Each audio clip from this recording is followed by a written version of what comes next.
r/ask Reddit. What are some red flags we should recognize within ourselves? Hi, we want to make sure that if anyone in this post needs help, there are resources available. There's r/suiciduatch where well-meaning and sympathetic people will try and help, but be aware they aren't trained. The Befrienders.org website is a global list of local suicide help charities. Use it to find an organization in your country. You should be able to call or email them for free and they'll speak to you and try and help you without being judgmental. Always watch for when you stop giving a duck about things that matter to you. Biggest sign of depression.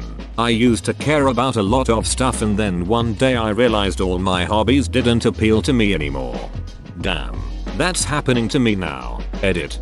Thank you all for your brilliant suggestions and welcome advice. I read through every reply I get, but I'm sorry if I don't get back to you as I get a bit overwhelmed. I am really prone to depression sadly, and this time of year really doesn't help.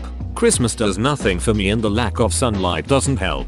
But anyway, I'll heed the general consensus of all your advice and try to get back into my old hobbies, or find new ones, and I'll definitely seek professional help if it gets to that stage.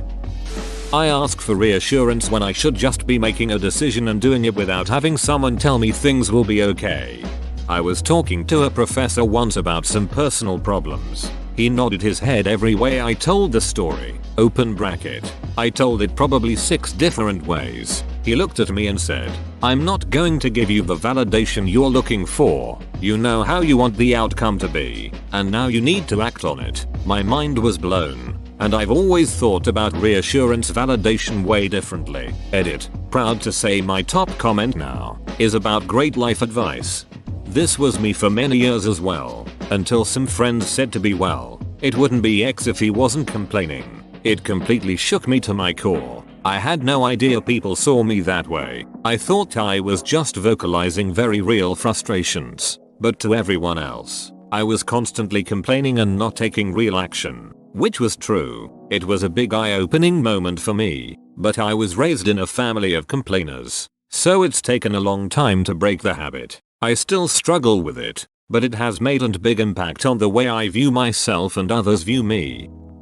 If you notice your mood is greatly dependent on the attitude of someone else, especially in relationships, it can be very toxic in the long term. But how to fix? You have to reorient how you evaluate your personal success and self-worth. Start measuring yourself by criteria that are under your control, not other people's. Set some realistic goals and assess how hard you're working to meet them. For example, rather than "does Karen like me?" try "have I treated Karen with respect and consideration today?" rather than "do people think I'm fat?" Try "did I overeat today?" rather than "is dad proud of my career?" Try "am I supporting myself with my job?" This way, even if you're failing those goals now, you can always try again and you will always have the power to accomplish them. Once you do start accomplishing them, your self-worth will go up immensely, and it won't depend on anyone's actions but your own. Edit. For anyone wanting to dig deeper into this, I recommend The Subtle Art of Not Giving a Duck. It's a whole book based on this exact concept. Learn your biases and be most suspicious of yourself when you want to disbelieve something instantly, without really thinking about it. Yep, I had to do this with relationships. I had a habit of getting attracted to, well, women with issues. Taught myself to not chase people I felt that initial attraction to. Has worked out quite well for me. When you stop engaging in your activities of daily living, you stop showering regularly. Don't engage in hygiene.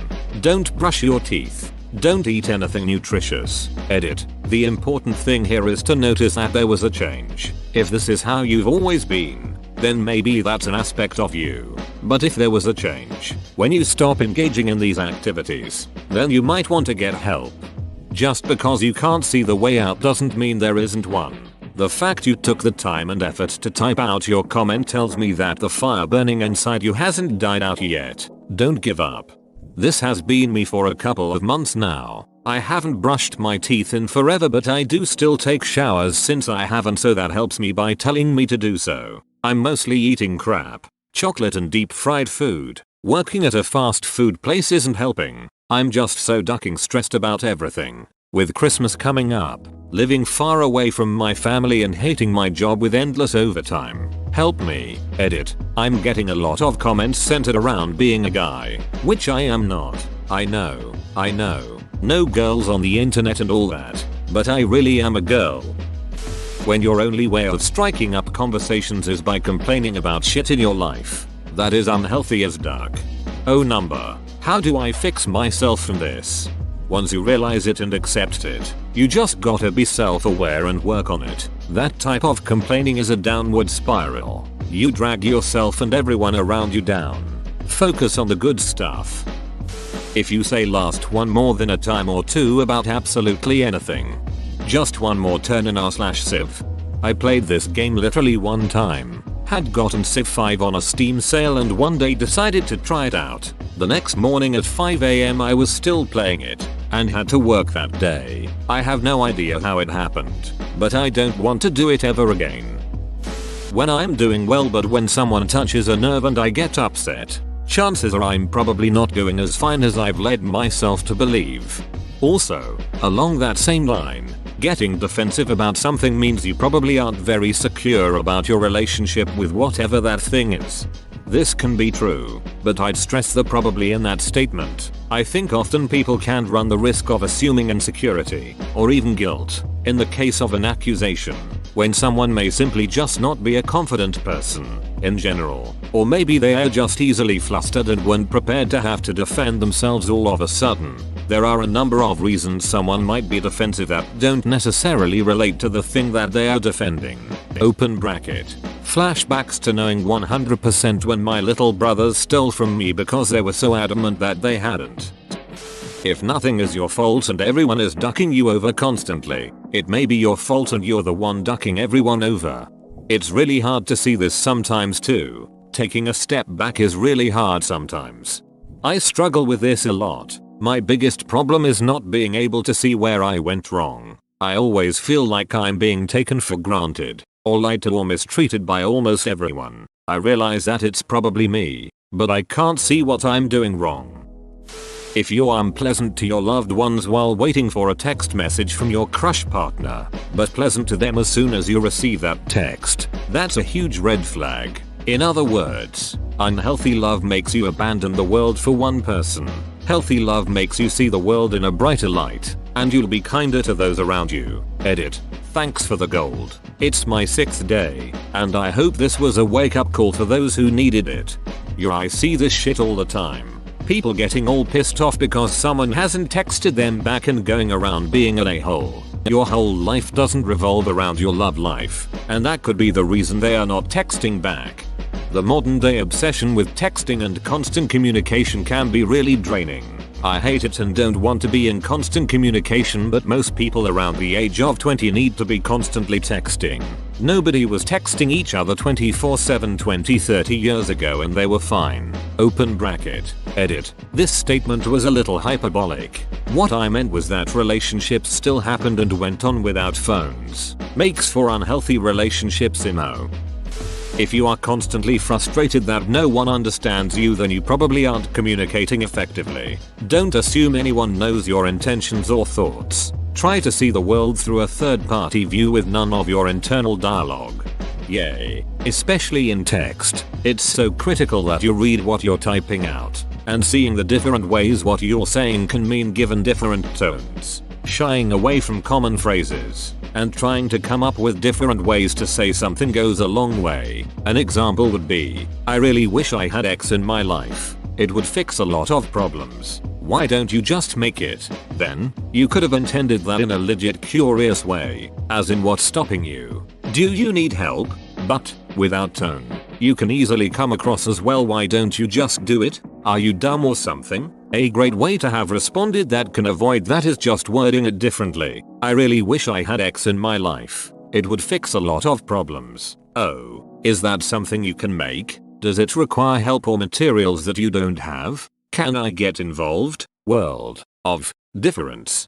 I am struggling with this with my husband. It gets very complicated when you know that the other person struggles with effective communication. We've discussed multiple times how it's difficult for me to feel heard because he grew up in a household where active listening doesn't exist. They interrupt constantly and lovingly. He's so much better now, but I still struggle.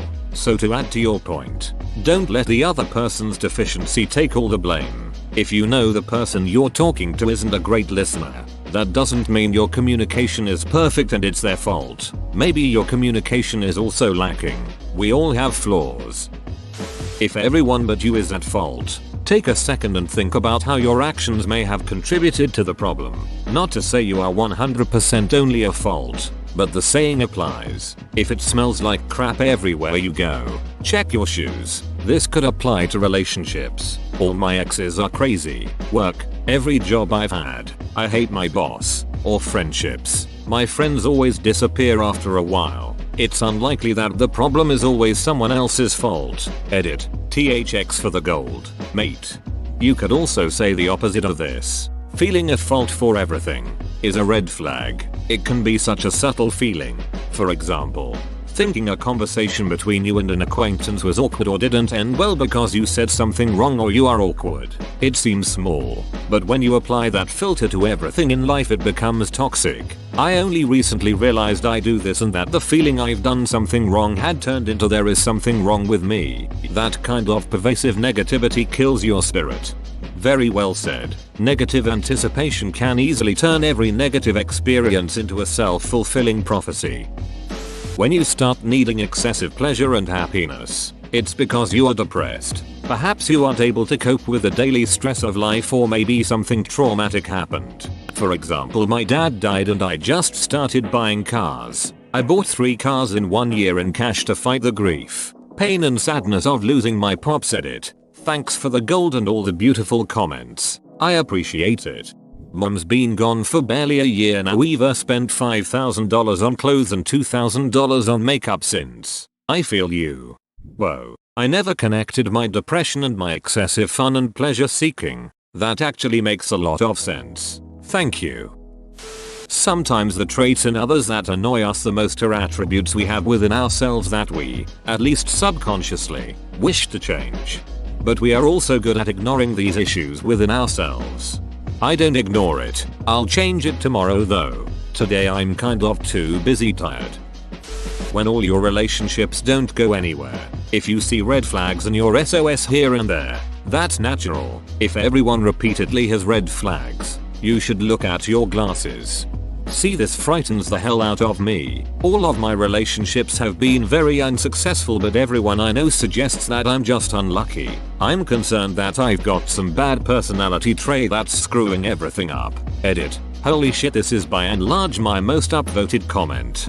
You may have accidentally set up an a-hole filter for yourself. To summarize briefly, an a-hole filter happens when you publicly promulgate a straightened contact boundary and then don't enforce it. Or worse, reward the people who transgress it. For instance, if you respond to flirting by playing hard to get or flirting with other people to arouse jealousy, you're inadvertently turning away healthy partners who respect your signaled lack of interest by leaving you alone, resulting in your dating pool being composed solely of aggressive people who may disrespect your boundaries or are overly jealous. Take time to self-reflect and consider going to therapy if this dating problem is as serious as you make it sound.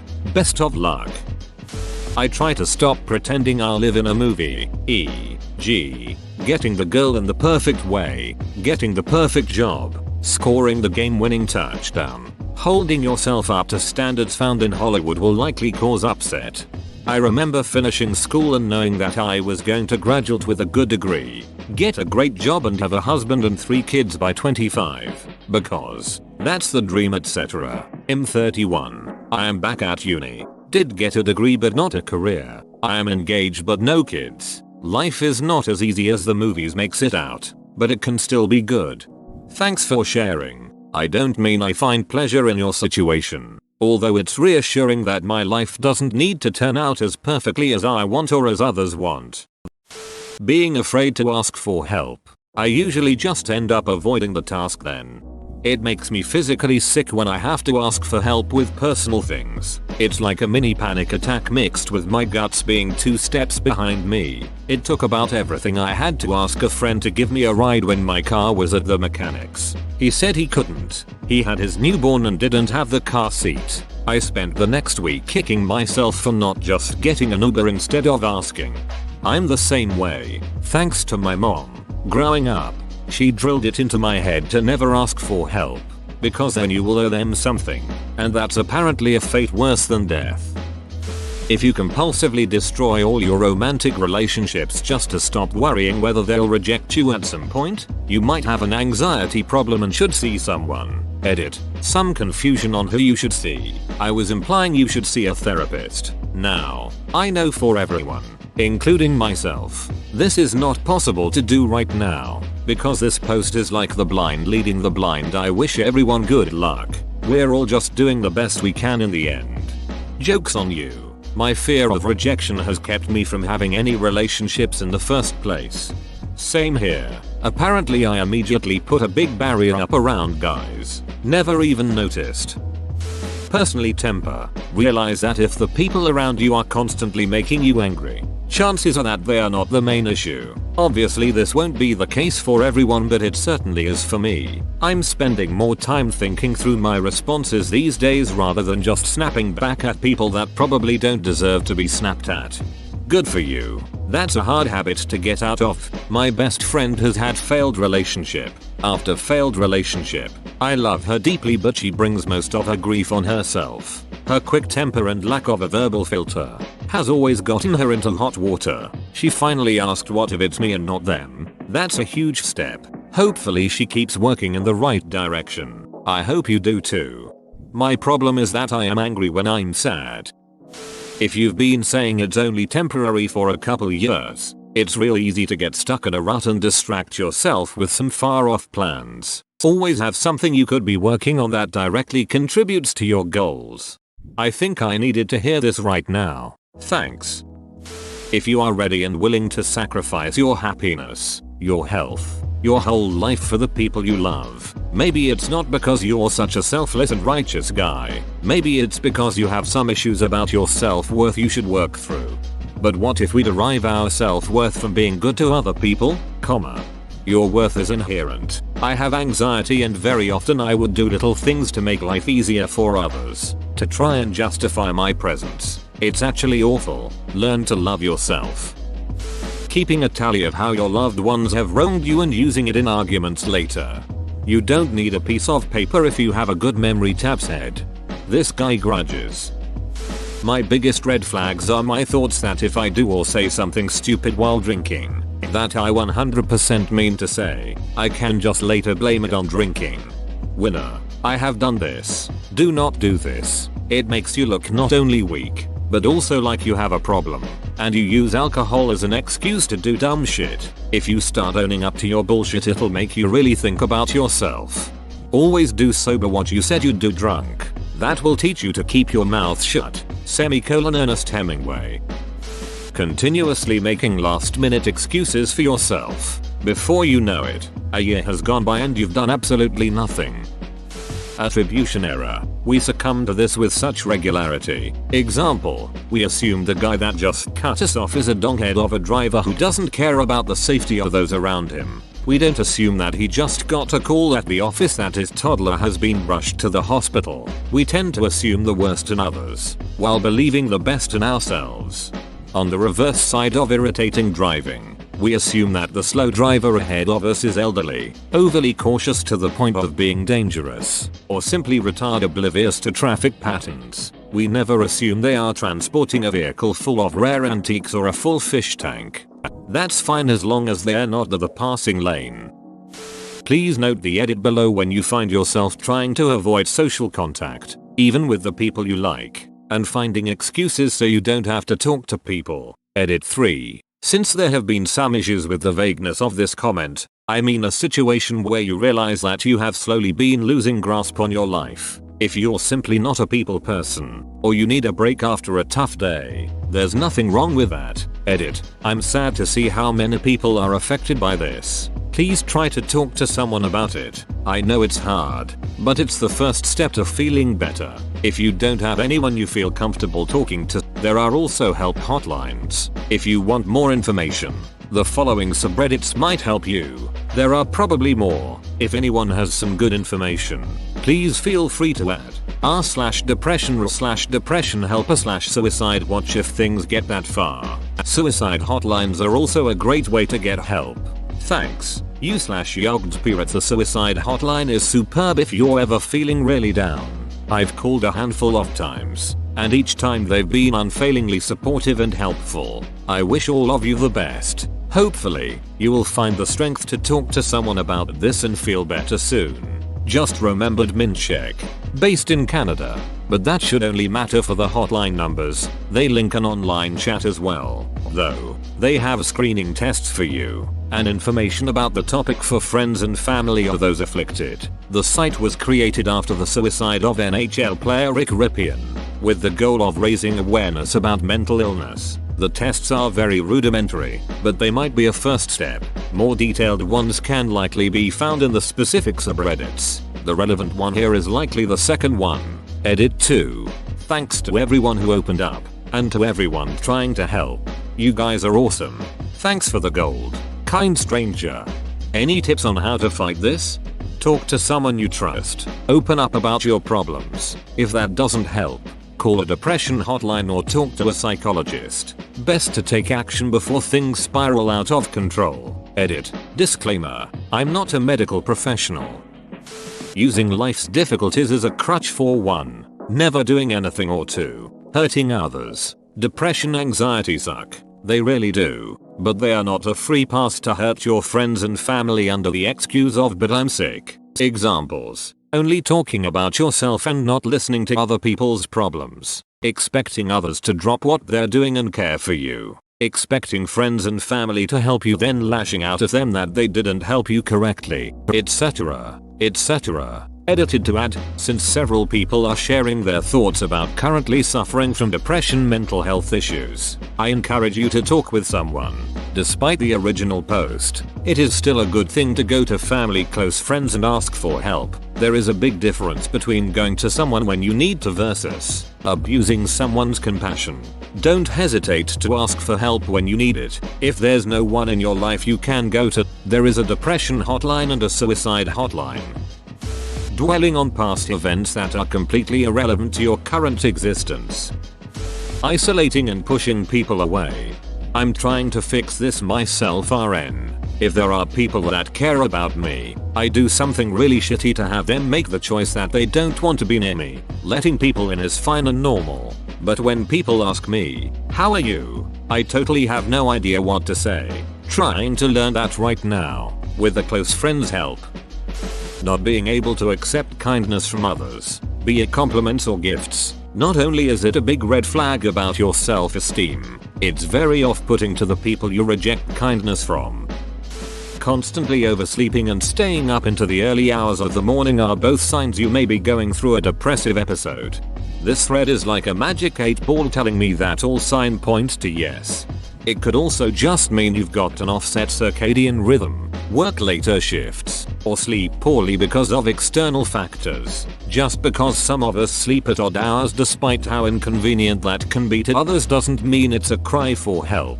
On a related note, introverts do not require being cured by extroverts by being thrust into situations we despise. Some of us just prefer solitude and commuting when there is zero traffic. We're not damaged.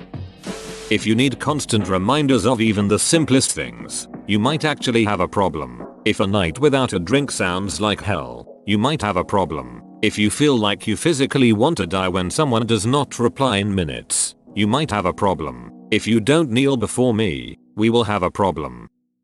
Probably an unpopular one, especially with it being Reddit, but when you no longer do drugs to have fun high, and you start to get high for the sake of getting high. That little nagging feeling in your gut, "I'd just be happier if I wish I could just." It's right. Stop ignoring it. Edit. Okay. Holy shit Reddit. I'm suggesting that you follow your own internal compass and take concrete steps to develop good habits and find personal fulfillment. Your subconscious lets you know what makes you happy. I'm not suggesting that you should fixate on suicide, being 2 inches taller, a promotion that's out of your control, or that you should eternally chase the next best thing because you'll never be satisfied. What the duck is wrong with you guys?